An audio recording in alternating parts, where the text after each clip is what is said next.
James André, vous êtes à Roissy. À quoi ressemble le dispositif qui a été mis en place?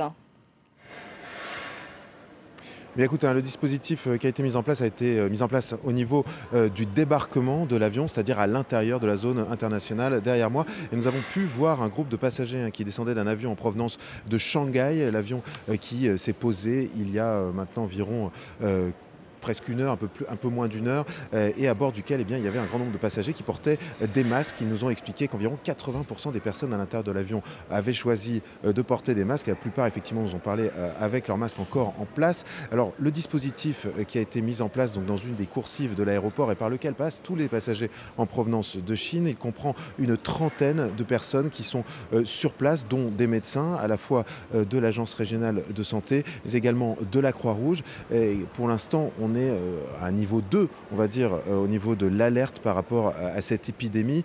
C'est-à-dire les passagers sont informés, on prend leurs coordonnées via un questionnaire qui est distribué dans les avions. Pour ceux qui le souhaitent et qui ont peur d'être contaminés, il peut y avoir une prise de température également, ainsi que des conseils qui leur sont dispensés pour éviter que cette épidémie puisse effectivement se propager en France. Pour l'instant, il y a eu 3 cas à Paris et à Bordeaux. Et évidemment, beaucoup d'inquiétudes de la part de certains passagers, notamment une jeune femme que j'ai interviewée tout à l'heure et qui m'expliquait qu'elle était en école de commerce en Chine et que l'école avait demandé aux étudiants s'ils souhaitaient rester en Chine ou rentrer en France, qu'elle avait fait le choix de rentrer en France, effectivement inquiète de se voir coincée en Chine en raison de l'épidémie.